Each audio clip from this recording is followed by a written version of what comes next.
A rig your mate will hate.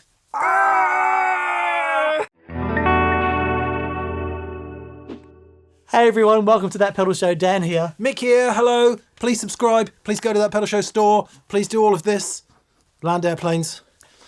Okay, it's all in the title. Yeah. And it sounds a bit bad-tempered, right? No, it's lovely. It's lovely. We have viewer Mark Arnold to thank for this one, who says, I would like to see a challenge where you build each other a board, guitar and amp that you think the other would hate, and see if they can get some sounds they like out of that combination. Okay. Sounds fair enough. We're not the first people to do this, as you will well know. We're going to take it a stage further, actually, and say that we each have to pick 3 pedals for one another, and one guitar that we hate. We'll discuss and explore what that means, hate, in the video that's to follow. We're going to leave the amps out of it because of the geographical nature of this challenge, and that is, once presented with your pedals and guitar, you must go away and do something musical with them. Whatever that is, we'll leave open to your interpretation. You must return here. Yes. 2 weeks from today. Henceforth. And present your results. Forthwith. What can you both discover? Okay. Ready then? I am ready. So, do you want to do one at a time? Let's do one at a time. Right. Okay, quickly. Okay. Right. Your first pedal. Awesome. Yep. Oh, you have fun with that. Oh, God. The FZ5. Oh, I don't hate that at all. But anyway, at least it's a digital fuzz.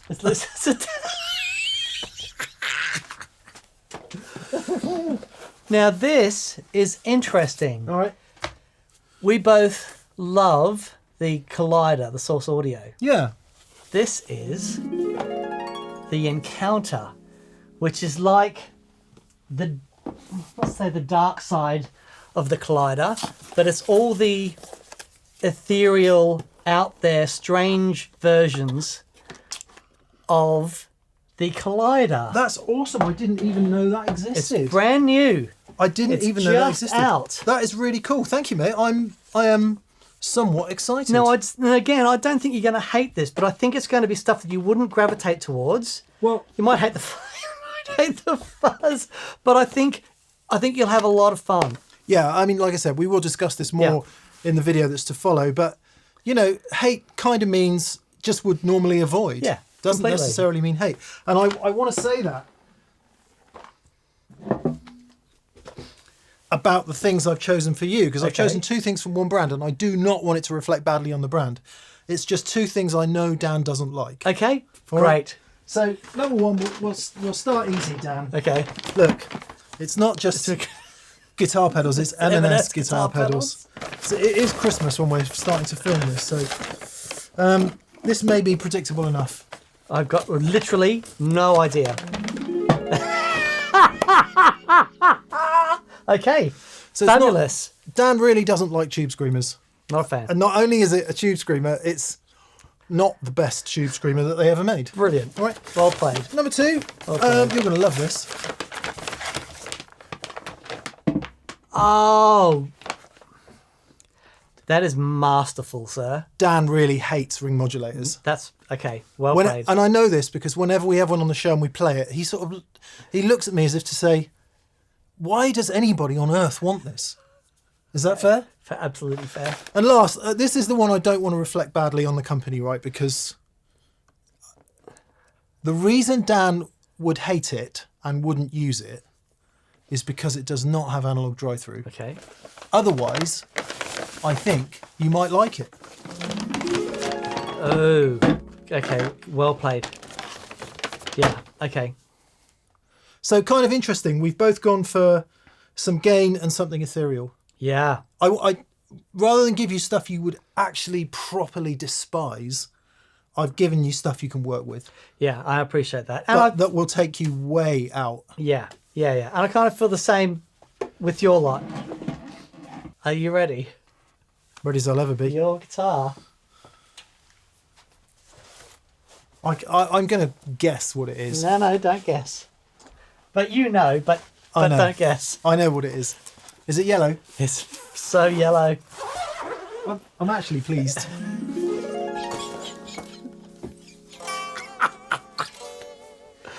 It's the Gem Junior. Gem Junior. And this guitar has come in for some stick on that pedal show unfairly. It's not actually allowed in the studio. It sits over in the other. It's a very naughty boy. And I was secretly hoping you might choose this. Okay. And I've got reasons, which I will explain. Thank you, Dan. Yeah, no, you're welcome. And right back at you, big boy. So, because I saw the case and I looked over and I thought, no, it's the 335s are there. Well, I gave you a 325 last time we did something like this, if you remember. Can I guess? Yeah? Is it 12 string? Nope. Oh! Awesome! Awesome! Oh, come on. So again, I don't want this to reflect badly on Novo, but I think, is it fair to say, Dan, you like the sound of a baritone, but every time you pick one up, everything you know harmonically, response-wise, is gone. Gone. The only thing worse I could have given him is a rubber bridge guitar.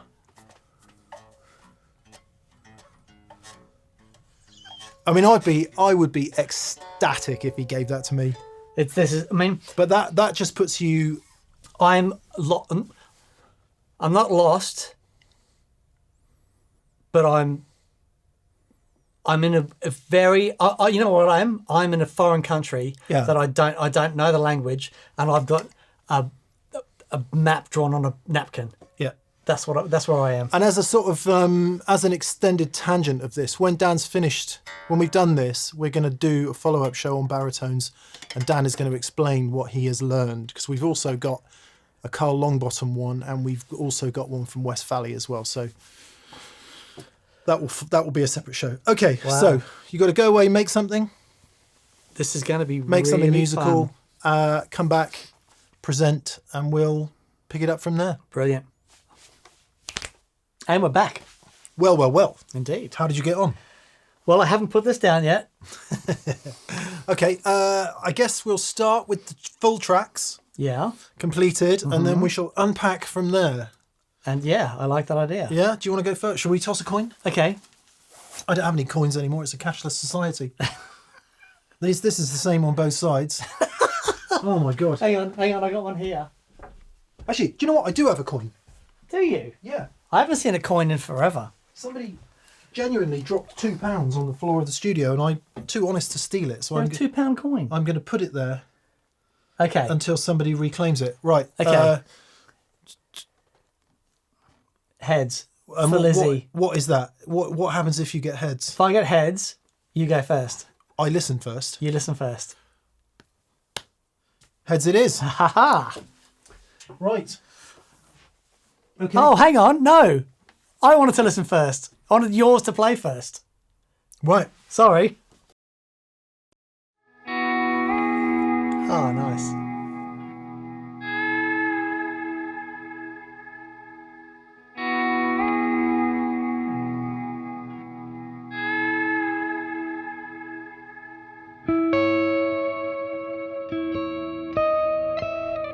Oh, wow.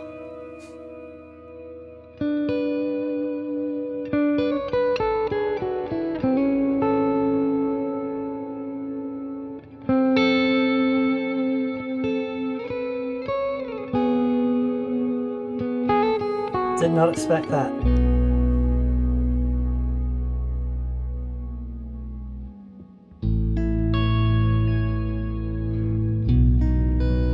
Oh, Michael.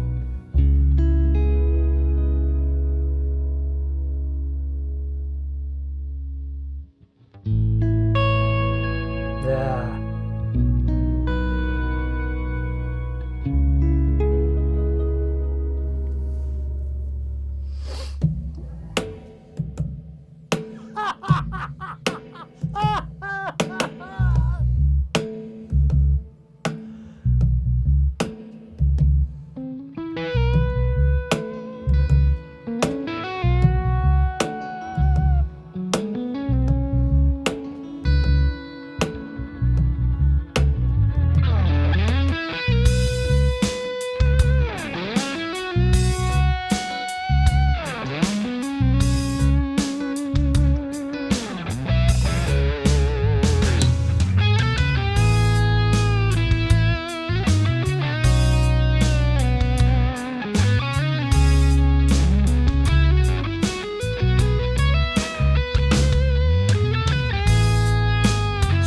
good, man. They're so good.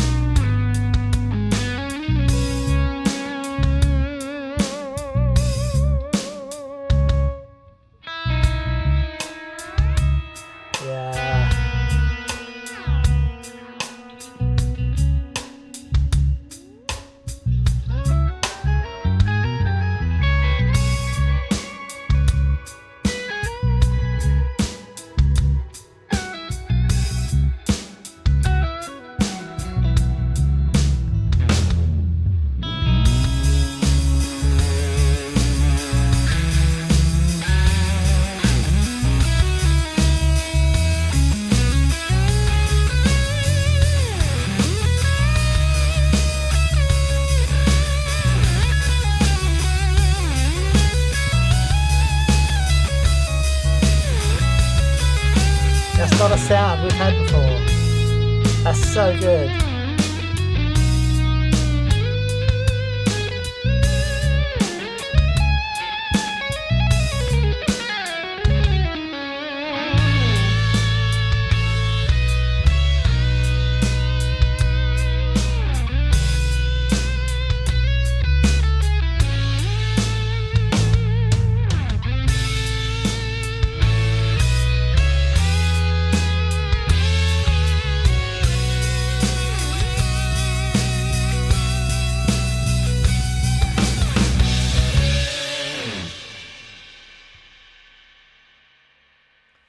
That was amazing. That was amazing. Bit rocky. That was amazing. Dude. Come on then, cue yours up.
Banging.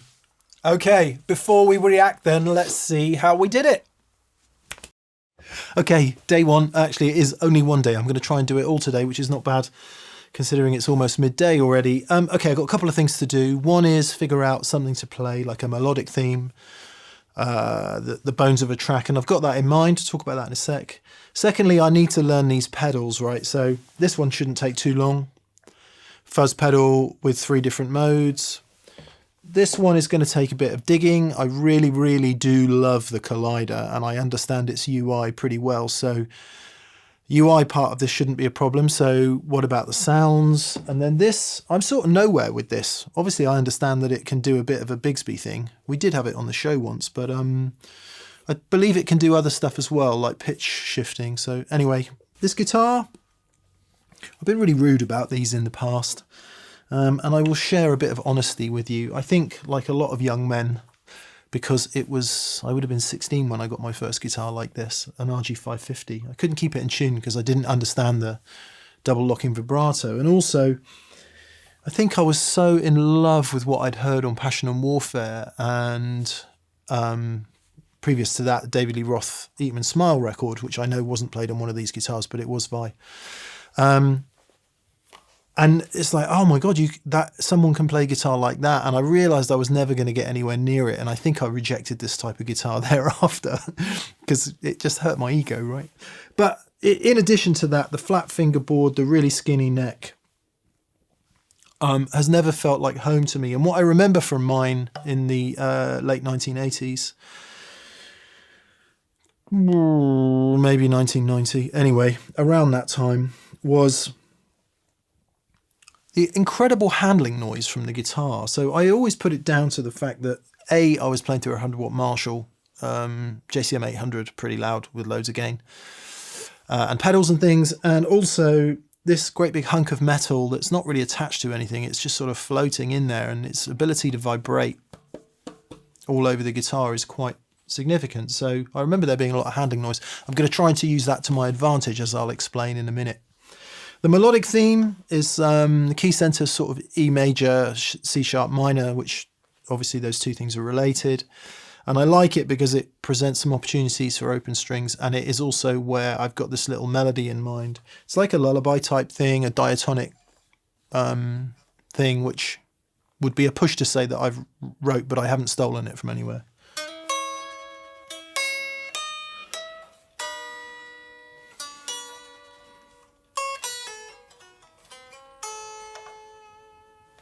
That kind of thing, and on it goes.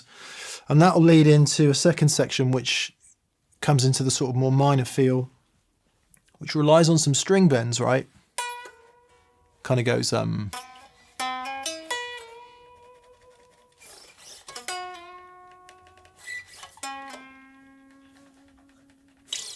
very sort of Beck, Michael Landau inspired, where you use a semitone bend to come up to a note. Now, what we've got the opportunity to do there is maybe use this. And who knows, maybe this comes into play with that. I'm going to use that divided by 13 JRT 915, which is new to TPS. Fans of the show will know that I'm not a massive fan of small amps in general. And certainly not amps that are very quick into gain. But one of my ambitions for 2026 is to learn a bit more about lower volume playing and just getting some harmonic niceness going from smaller amps. So that's amp number 1. Amp number 2 is the converted Filmer sound, Bell & Howell Filmer sound. That we've got 2 of these. We've used the Phil Harris one quite a bit. This is the one that Joe from Hello Sailor converted for us many years ago. And the speaker in it is a bit so I'll probably run it into the 2-rock cab. Anyway, some combination of those two things. But for now, I've got this other idea to take advantage of this guitar's resonance.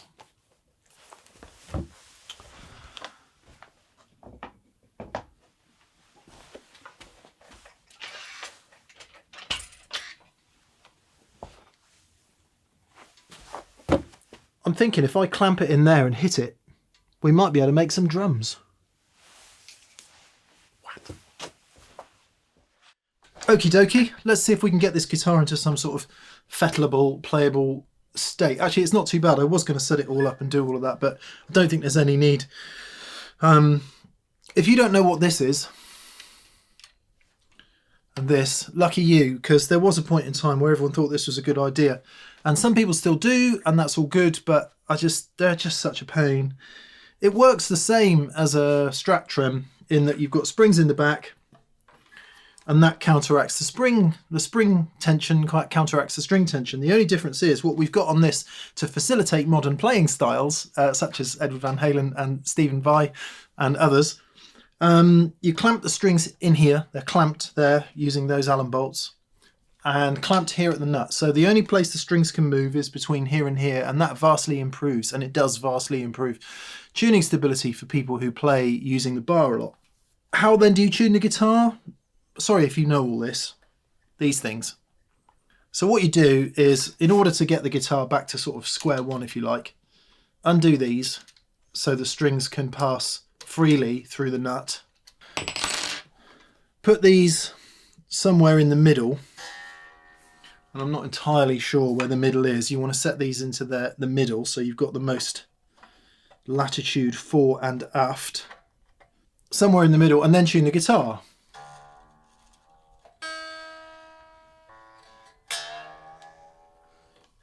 And this is quite the job, right? Because it's floating so carefully, without much tension on it, tuning the strings up and down makes the whole thing move. Hence my problem with my RG550 back when I was 16. I just couldn't, there's no way, I just couldn't get it in tune because I didn't know. Now I half know.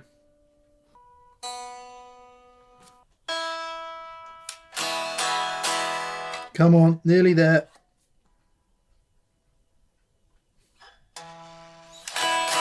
Okay, we're there. Now what we need to do is lock the top nut down again, hoping that it doesn't pull everything sharp. Tiny bit. As with everything on the guitar, not Thor tight because you start breaking stuff. And then we can fine tune with these things back here because we have gone sharp. And that's a starting point. What about this lovely Alder and Ash board? And the board's way oversized, right? And that's because we're not doing it to go out and play gigs. We're doing it to be in a studio environment and record. So everything's got to be accessible, like cables and all that. So I'll get those on there and powered up. Order-wise, well, it doesn't matter. I'm just going to leave enough space between all the jacks and stuff so we can plug them in any order we like. Okay, pedalboard tape underneath the Source Audio and the Bigsby. I'm not going to bother with this. It can just float around.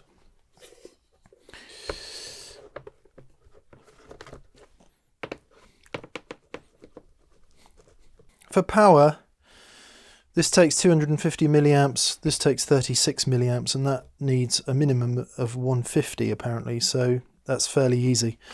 I'll just use the gig rig modular power supply just to power everything so that you're never messing about when the moment comes.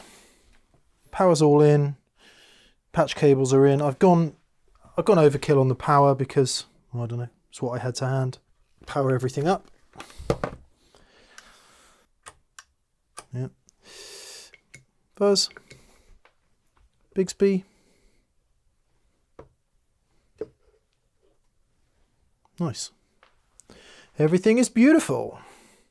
Oh yeah, and I've got a shelf. Put me cup of tea and sandwich on. I thought I'd capture this moment for posterity. The first time I've plugged in. I've got the 2 amps plugged in off the stereo outs of the Encounter, and I can already hear I've got a ground loop hum if I unplug one of these. All right. So I'm going to have to employ some extra isolation after that in order to correct that hum. But what I also don't know is if the amps are in phase. So let's see. It's a weird old sound.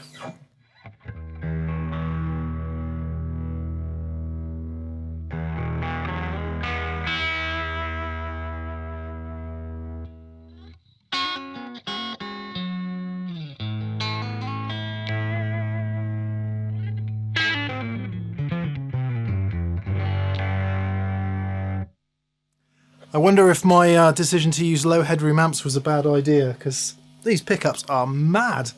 Anyway, let's see if the pedals work.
I'm going to just try and solve this ground loop hum issue and also see if the amps are in phase. I don't know if I can carry on with these amps actually.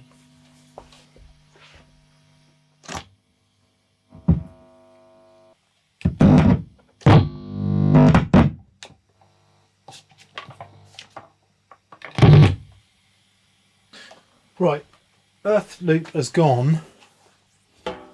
Let's see if we're in phase. I'm going to say that's out of phase.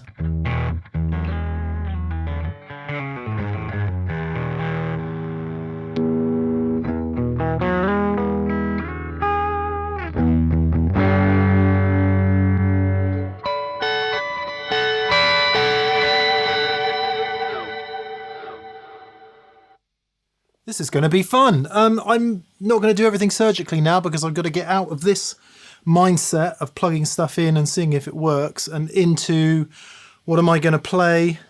It all works. Let's see what happens next.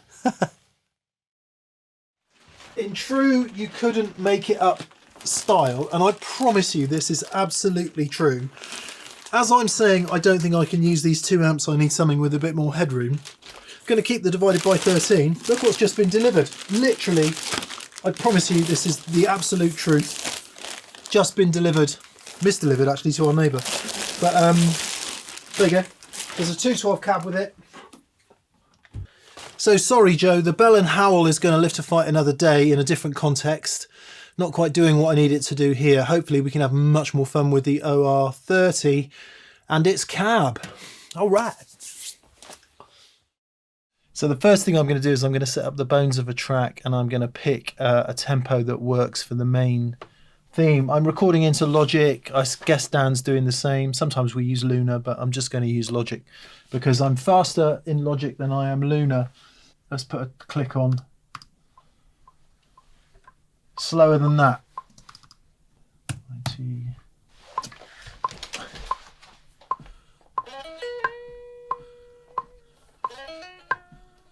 So that's still too fast.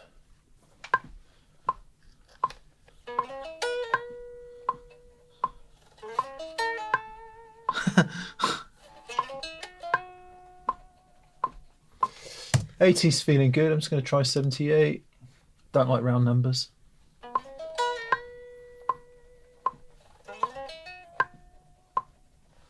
'78 it is.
We're having fun.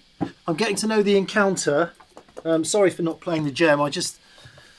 That's a whole other battle. I found this awesome, it's called Helix, funnily enough, reverb algorithm, delay algorithm, which puts on a modulated up. And I think it could work for one part of the transition between the two parts. So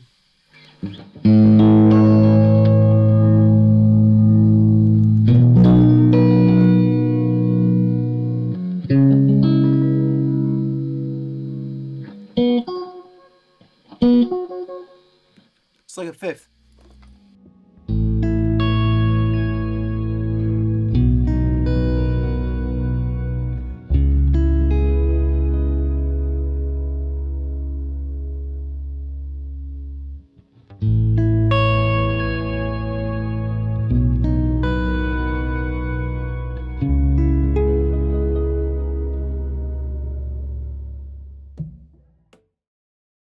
Blimey, O'Reilly, has this taken a long time. My recording and take abilities and thinking creatively are really challenged. Doing everything yourself with new gear is really difficult. I'm just doing the bass. I'll just show you Bassland a minute. I tried 3 different bass amps and I got really annoyed with all of them, so I just decided that this was the answer. There's the dear old Ampeg. I don't know if you can see that because we're in a bit of a hurry. I'm about to record the very last bit of bass, so you can witness me doing it. I'll put the bass amp in the other room because I can get it a bit louder and I don't need any sort of feedback from the instrument, if you like. So this is literally the last bit of the song. All right, let's see if I can remember the notes.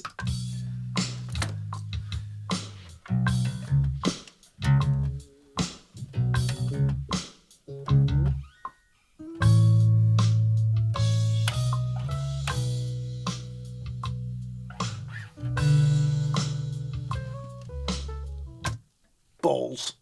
Try that again.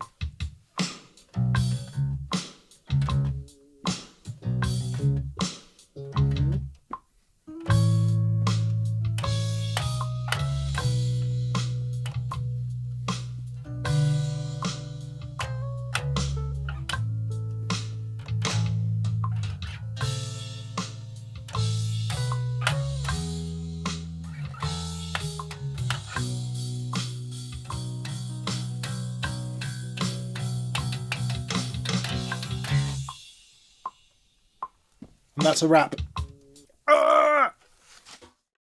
Having just finished the bass, quick state of the nation. So, because I didn't have a very good idea of how the track was going to be structured, I floundered a bit. And then when I was out on the walk this morning with the dog, I figured out a structure, wrote notes on my phone and came in and did it.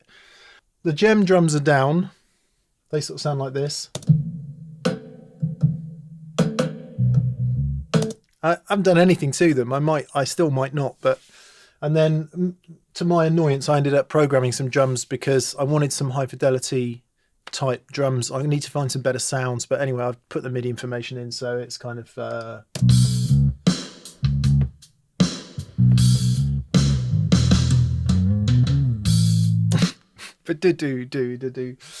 so the bass and drums is down, obviously not mixed, and I've done the guitars on the beginning, some ethereal sounds that I got, which I actually filmed me doing it. So I was literally playing about with the pedals to learn them, and as I found a sound, I was like, oh wow, this sound is killer, so I'm just going to use it.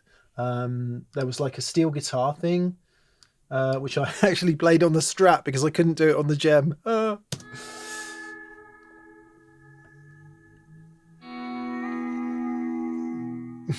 Disqualified. Anyway, the main theme comes in on the Gem with some weird pitch shifting stuff going on, and then there's a sort of build up with some shimmers and some pitch shifted arpeggiated reverbs.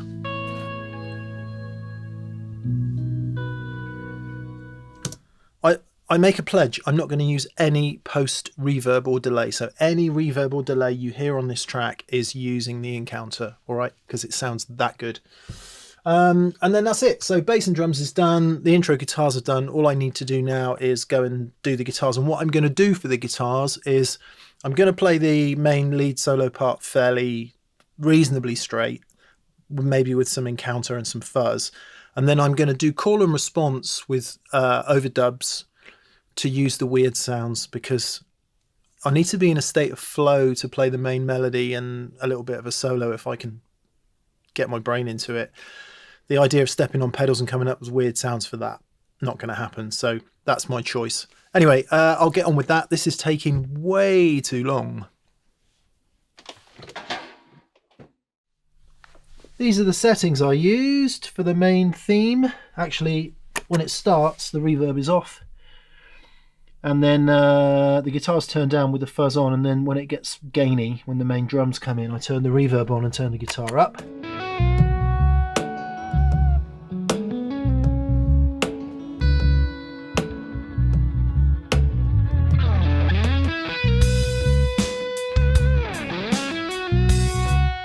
So that's that. As you can see, the Bigsby's not in line because it's just a bit noisy. I don't want it in there because there's a lot of noise happening because I'm running the orange that gainy. The gain knob is on the right hand side. It gets quite gainy between sort of 12 and 1 o'clock. Not super loud on the output, but this is incredibly loud for a 30 watt amp. And then a divided by 13 running like that. That's the main sort of theme when it kicks off. Boo-boo-doo-boo. And I'm just going to finish that now.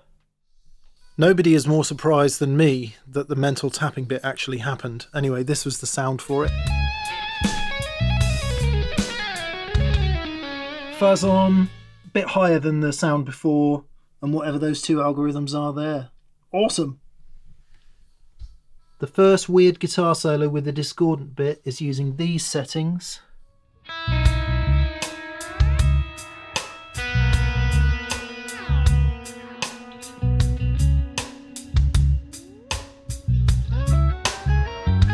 Reverse, reverb, and kaleidoscope delay, whatever that is, and then I pitch bend because I don't know what else to do. Good fun. Distorted guitar solo.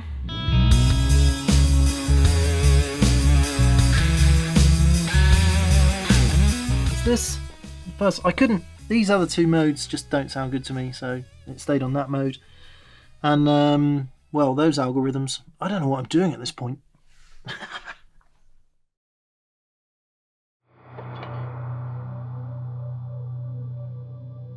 Big guitar. When I first picked this up, I don't know why, well, I think I do know why, the lower register. So this is, the low string here is a B. And as soon as I just heard that, I know loads of guys are doing the whole, you know, that sort of bluesy thing with these baritone guitars. I just want to play something really heavy with it. Now, I normally don't do heavy stuff, but there's something to that just made me want to do something angrier than I would normally do. So the rig is my beautiful old Mallard 18 watt, shall we say, Marshall type amplifier. I think the guy made this exclusively for Charlie Chandler's, and I've always loved this amplifier. It's really, really killer. This goes into my Grossman Isocab. And just to say, my Grossman Isocab is probably the most important bit of gear that I have for home recording. It changed everything for me. Why is that? When I started the project during COVID, I wanted to do an EP, which is all done and recorded. It's not out yet. There are reasons which I will go into in a different vlog. I struggled so hard with just trying to get a sound that inspired me. And I thought, it was me, you know, I'm just terrible. And then someone from Grossman Cabs reached out and said, I think you should try one of these, which I did. And like, here is the guitar, just for example. I've got no EQ, nothing, right? Guitar plugged in to the Mallard, that's going into the Grossman Isocab, and that is going straight in to the Apollo 8.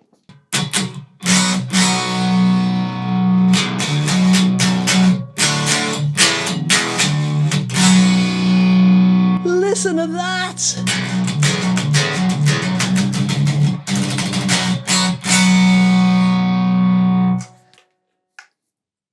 Mic on a cab. It just doesn't get any better. And why it's important for me is that I know it works. I can just plug in and I've got it there. I think that's probably the most important thing for recording at home. Getting a setup that you're comfortable using, you know, that you can turn on and you're going quickly. If you've got to stuff around with trying to get sounds together and all this stuff, it's the biggest killer of inspiration and, you know, creativity. So, you know, Greenback in the Isocab, AKG D190E, I think is the mic on it. Just a tiny bit off the cone, this amp turned up, and this guitar, and that's it.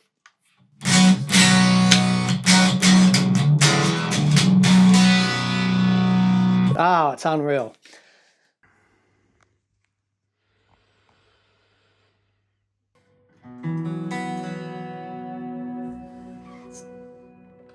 It's so interesting that, I mean, I haven't had to use a manual. It's actually surprisingly intuitive.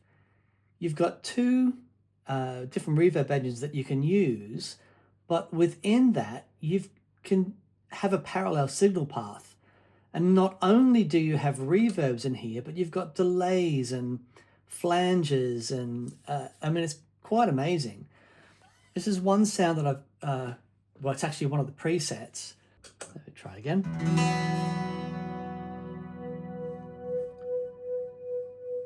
So the flanger is feeding back. If I turn off A, now you've still got the B signal path, but see how it splits here? And then turn on the A, turn off the B.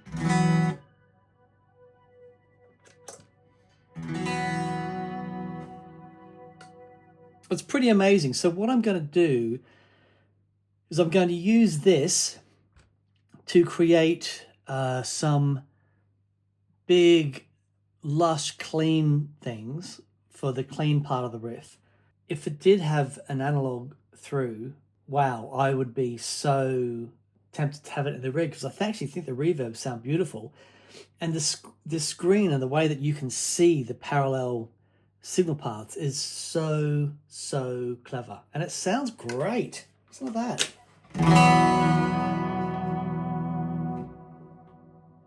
I have been messing around with this thing for ages.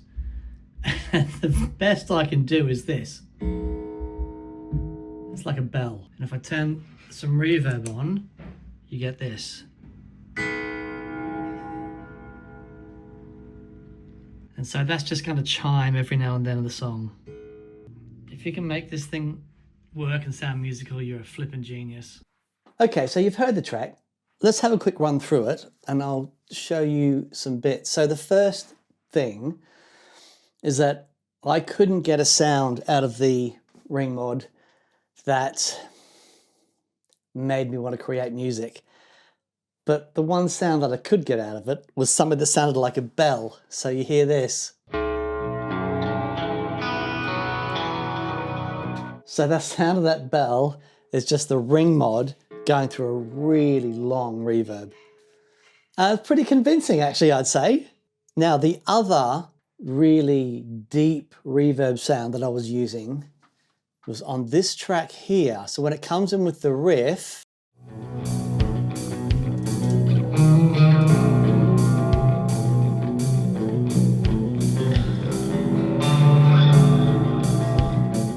one thing that I really like doing when recording guitars is that I will record with all the effects on. That sound is the guitar into the reverb, into the amp, mic on the amp, reverb turned on.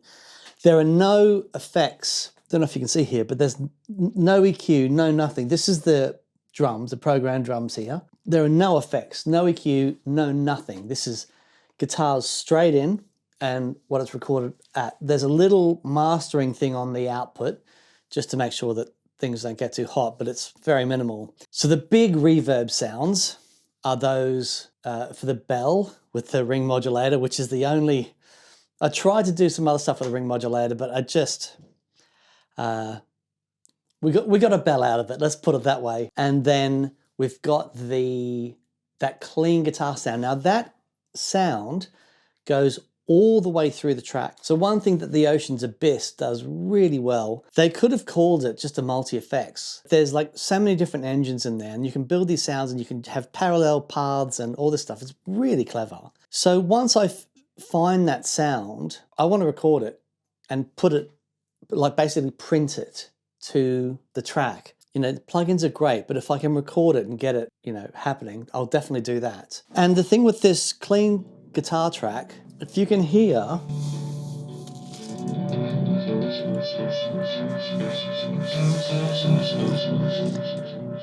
that bit of feedback is created in the effect. It sustains the notes and creates this beautiful feedback thing. It's really great. They're my big reverb tracks. And the other reverb, of course, is the solo tone. So if I just play you a bit of what's going on there. So this is done with the Tubescreamer into the reverb.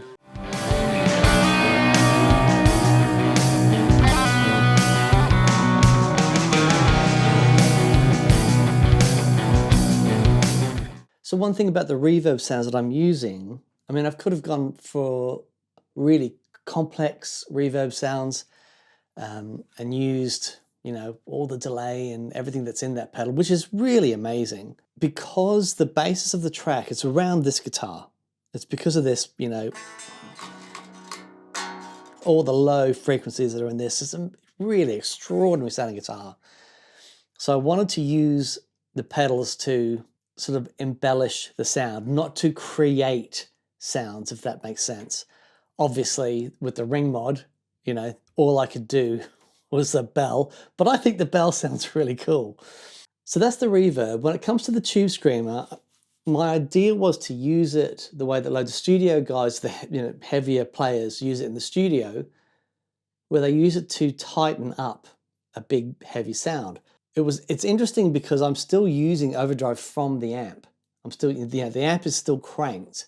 And then when I use the reverb in conjunction with the Tubescreamer, it sounds a little bit broken, but I really, really dig it. So if I have a listen to the solo sound.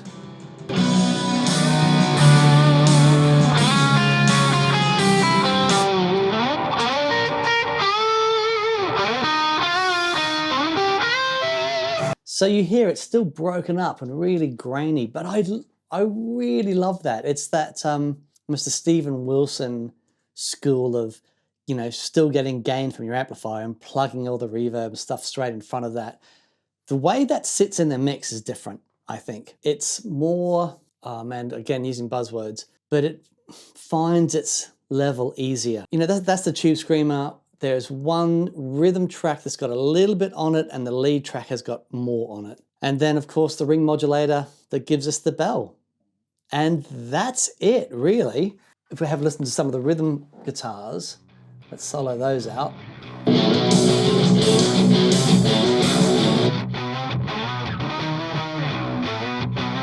So these are panned left and right. This is a rhythm track without the Tubescreamer on. Rhythm track with the Tubescreamer on.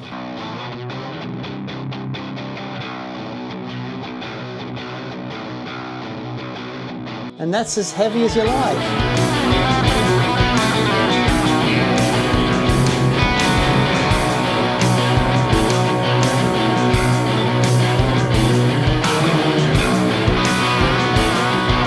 And then this stupid thing at the end.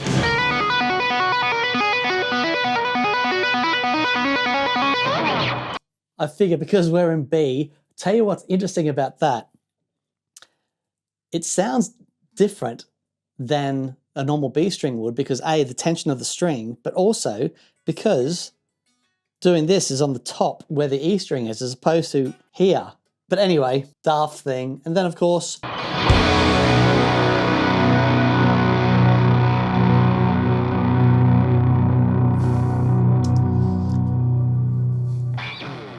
now, I've actually learned quite a lot during this process. One thing I've learned is how much I love getting a really great sounding valve amp and sticking a mic on it and just putting everything in the front. For me, it's the key to be able to get some really great sounds with no messing. I mean, there's zero setup time to do this.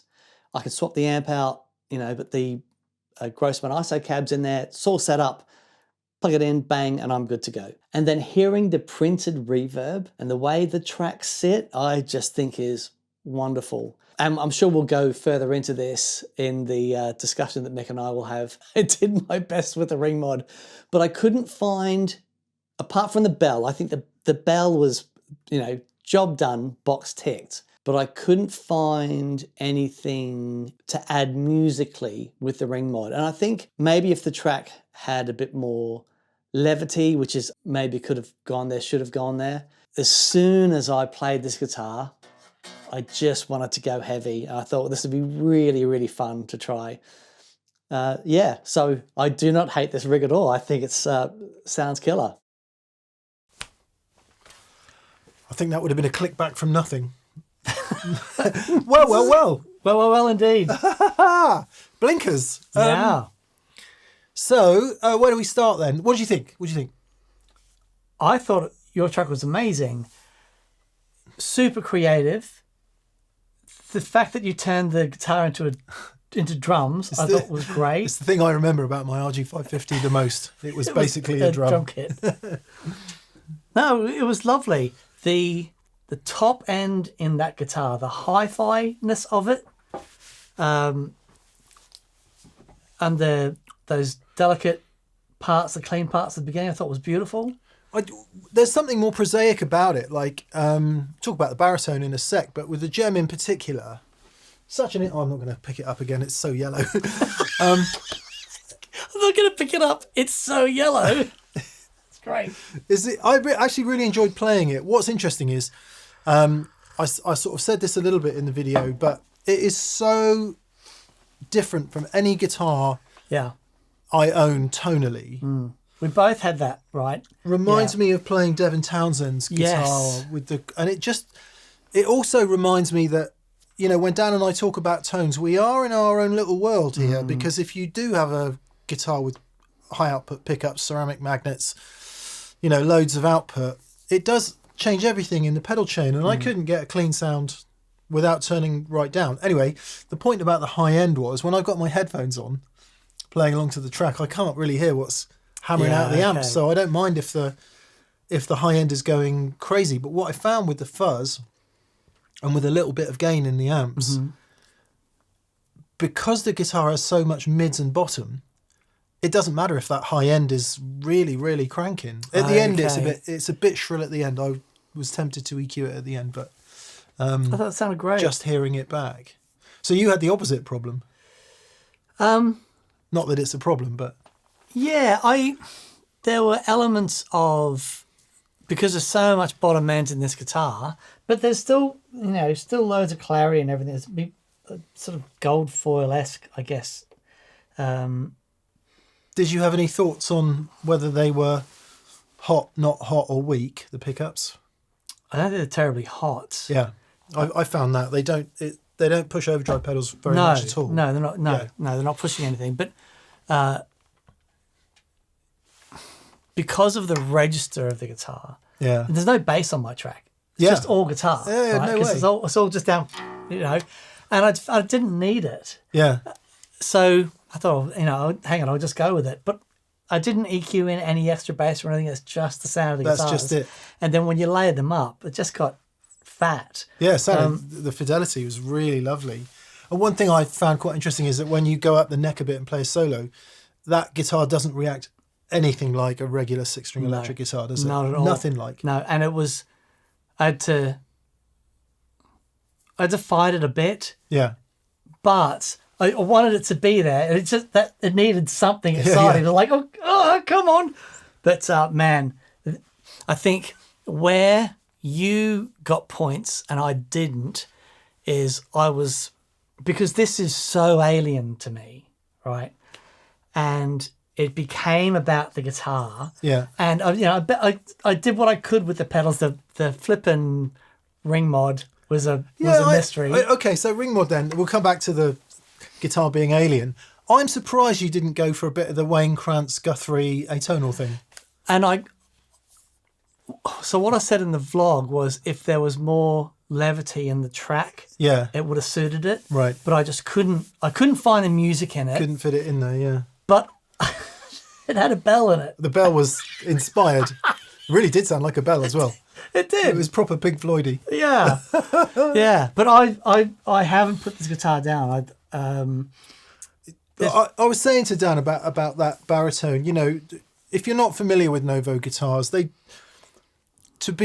you were going to be cruel, you would say there's a bit of GCSE woodwork project about the appearance of it. Right. But the second you pick it up, yeah, like slightly angle on the neck, the bridge is recessed, so they've thought really carefully about making sure there's tension over which on Jaguars and Jazzmasters, one of the reasons they don't have any sustain is because it's just all flat and they just die quickly. Whereas that thing, they've really thought about it. I have hardly had to tune this for like the whole week. It's just stayed in tune. Get out of the gig bags, perfectly in tune. It's astonishing. Similarly with the Gem, once you got it in. Yeah. That was funny. Once I've got it in, I think any of those fine tuners on the back of the vibrato there, no more than a millimetre. Yeah. Either way. Yeah. And there's one bend at the end that's horribly, horribly flat, and I don't know whether that's because I'm pulling the bridge down and it's so loud I can't hear what's going on. Did you put your strings on it? I had put my strings on it about 2 years ago. Okay. I didn't change anything. I was really surprised how much I enjoyed playing it. Oh, cool. Yeah, I had no problems playing it at all. Nothing. The neck is really slim front to back, and that is a bit of a challenge. Yeah. I got RSI trying to do the tapping bit, and so we both tapped. I know. Neither of us used any EQ or any plugins. No, didn't use any plugins or EQ on any of the guitar tracks at all. And actually, in yours, I thought that worked great. Mine probably need a bit of bottom end taken away. Well, that sounded, it does sound good. And great. In the mix that you'll hear, my guitars are horribly loud as well, and they're loud so you can hear them. Yeah, but also like printing the reverb, like recording with the reverb. I didn't use any effects loop, all straight in the front. Yeah. So as soon as the amp's got 2 gate, this orange is fantastic, by the way. I really like it, and it pairs so well with that. Mm-hmm. That is quite quick into overdrive, the divider. Okay. I think you're going to really like it. And the orange, sort of between 11 and 1 p.m. on the gain control, goes clean. Oh, there we are. Oh, okay. So just getting the amps on the edge and then using the fuzz for the more gain meant that running the wet effects into the front of the amps was okay. And actually, bit of dirt under the fingernails for those wet effects, I think is gives you a bit of glue in the guitar sounds. Yeah. But there was definitely like some of the more the gain sounds in my track. I'd never used gain sounds that are that aggressive before. Yeah, I really like it. Yeah, I really like it. For me, the way that the gain recorded with the reverb, the way that sits in the track, I just think is fabulous. But I learned loads doing that. Yeah, because it was so alien. Like this guitar was an alien thing, and the Tubescreamer. Yeah, how was that? So for that rock punchy thing, and layering them up. Far out, man. It was like perfect. I was a bit rude about it in the intro. There's nothing wrong with the circuitry of a CS5. Yeah. It sounds good. It's just it's in that plastic. It's in that plastic thing. Yeah. But it was wonderful. And obviously I've been over this in the vlog, but the Electro-Harmonix, the reverb is was a little bit confusing in that it could just be a multi. Yeah, you effect. said there that is in your vlog. so much in there. When you dig in, it's outrageous and has an effects loop as well. So you can send and have everything else come back. Just a shame it's not analog drive-through. Yeah. I mean, if you know...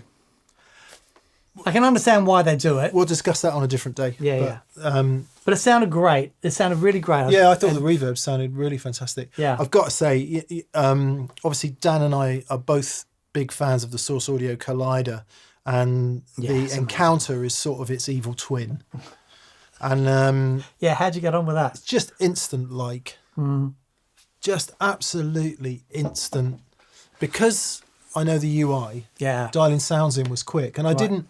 My original intention was to spend a couple of hours with each pedal, but as time was going on, I was just running out of time. Sure. So I just had to dial up sounds. That's why I ended up using the Strat for that opening sound. Okay. Because I got the sound, I was like, don't change it. And I knew that if I tried to do those bends on the Gem, it was just going to go everywhere. it would never work. So I thought, that'd be fine. We'll leave it in. So you and I both struggled a bit with one pedal, as in, I'd struggled with the ring mod. You struggled a bit with the... Yeah, so the Bigsby pedal...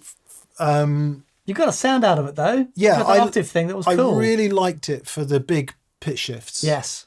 And I think if you were going to play... One of the things that I perhaps should have done was in one of the lead sections, maybe put a fifth on or something, and just had used it for a harmony. Sure. But the issue I have with that is I tried a couple of things like that. The latency is an issue. So trying to play in time when it's pitch shifted, I find it. Yeah, I hear you. Playing in time is hard at the best of times, but it's particularly hard when you've got that. And also it's pretty noisy. Right. So I had it out of the signal chain. Because obviously once you've got that noise and you've got a first pedal and you've got gainy amps, you've got... But would warrant more... Isn't it interesting about effects and UI and sounds? Some make you just want to get in there and really explore. And some you're like, yeah, that's not for me. And unfortunately, the Bigsby is not for me. Sure. But like you say, I got a couple of... Yeah, and I thought that was great. Out of it. But the big thing for me that we both got out of it is that we had a time limit that we had to get it done by. Yeah. We both got a track done. Both got it done, yeah. Yeah. You know?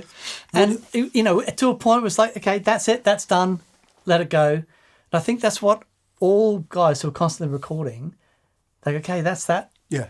That's done now. Move away. Yeah, Next. don't hold on to it because you can keep tweaking. So if you could change anything or do anything differently, what would you have done?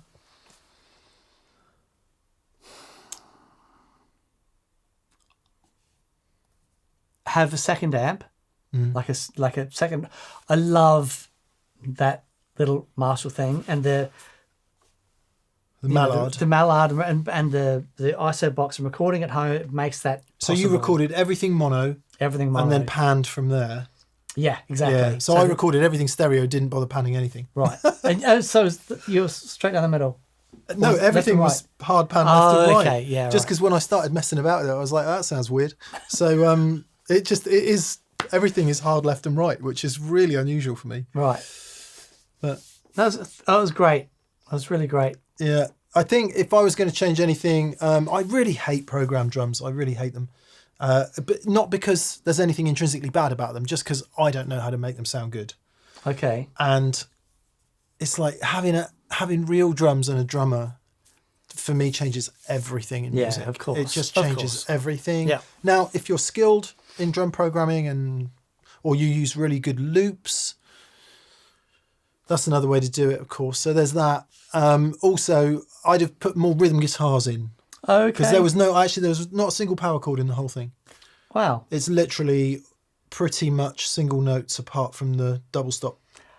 It's so interesting because mine's the opposite. Yeah. Mine's mainly rhythm with some, little bits of flurry, and that's all improvised. You know, just roll tape and see what comes out. All my overdubs were, which I didn't really talk about, but in the overdubs you hear the sort of plinky guitar going on in the background, just usually a picked part, and the reason for not playing any chords or power chords is because there's some sort of arpeggiated, okay, harmonized thing going on the top of it, which wouldn't work in a chord. And of course, by the time it's done all of that, it creates a chord.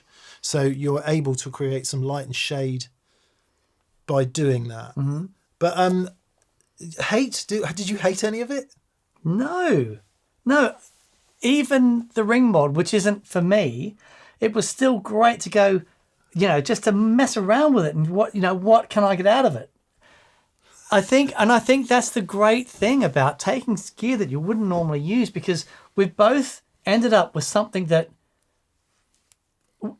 if we just said, okay, you need to go and do a song, neither of us would have come anywhere near that. No, just wouldn't. And again, having all your preconceptions taken away, like I plugged that gem into these amps and I was like, I just got to forget everything I know about and go with how I would get a sound. And it's like, yeah, that'll do. Literally, yeah, that'll do, because I could have spent another 4 hours going, ooh, that's a bit gainy, there's too much. And it's like, no, let's just stand on it. Yeah. And just to reiterate the point, no EQ, no plugins. What you're hearing in the track is guitar, effects, amplifier, speaker, microphone, recording machine. Yeah. Brilliant. Well, which is unusual. Yeah. Well, it was really fun. Will you use any of it again? I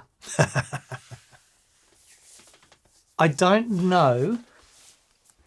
I thought it was all, it's all good, right? Yeah. If I'm doing heavy things, the Tubescreamer is just to get that sound so easy. Into something already gained. Yeah. Right. I have other reverbs that I prefer, but there's some really, not taking anything away from this, really cool things, but I have other things I prefer. Ring mod, not for me. But this, or a baritone. I see a baritone guitar in my future. Yeah, well, that's good, because there's a show on baritones coming up. Carl Longbottom has sent one in. We've got that one, and I think Josh West Valley is going to send us one as well, so we can get into it. Okay. Yeah, lovely. For me, I think we should replace the pickups in that gem. Okay. Because they're bonkers. Right. I don't think they're even very good versions of what they're supposed to be. Okay. So let's... The DiMarzio's, normally they were originally... I don't know. But something that's less kind of... yeah, sure. But still a bit... Just maybe it's a bit... Yeah, and that guitar might get used a bit more. This amp combination is winning. Nice. So I think we're going to see a lot more of both of those amps. Just to make the point, I didn't choose these amps because I was going to hate either of them, by the way. I chose them because I wanted to use them. Yeah, I love that. But they turned up in the middle of your recording. But specifically, they are entirely unfamiliar to me. So that was in the spirit of the challenge, I felt. Nice. Yeah. And of course, I had the advantage of the TPS studio. Having to have the bass rig out there and... Yeah, I mean, I've got to do everything in my little office, and the sun coming in and the lights changing from second to second, and I'm like, well, I just have to go with this. I don't really have a lot of choice. Sounds great. It sounds really great. I'm not sure sonically that was massively better in here, but yeah, good, mate. Nice one. Yeah. I enjoyed that. How long do you reckon it took you to do your track? It took all day to record it, because you're filming as well. Yeah. And that if you just sat down and doing it, then it'd be half the time. But because you've got to film and make, it's like, and then because you're engineering as well, I find that the hardest thing. It's so hard. Yeah. It's to be in those two headspaces is borderline impossible. So if you are struggling with that when you're recording at home, you're not alone. You are definitely not alone. Yeah. It is a phenomenal talent. People who can actually do it well. Yeah. To be able to juggle those plates and think about takes. I mean, technology helps a bit. What was your worst take count? Oh, far out.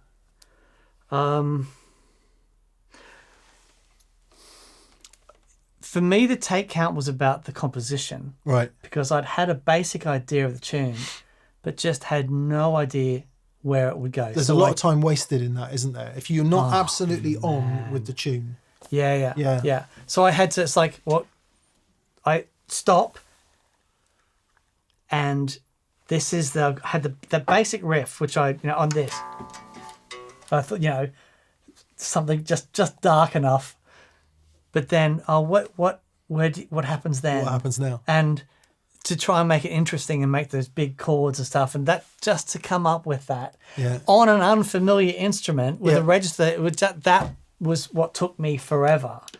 And then once I had it, it wasn't too bad, but that just took me.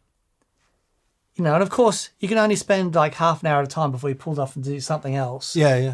So 37 was mine. 37 takes of the bit before the tapping bit. Oh, really? Yeah. The tapping bit. So the bit before the tapping bit and the tapping bit, 37 takes, and I think it's a comp of 3 of those takes. Right.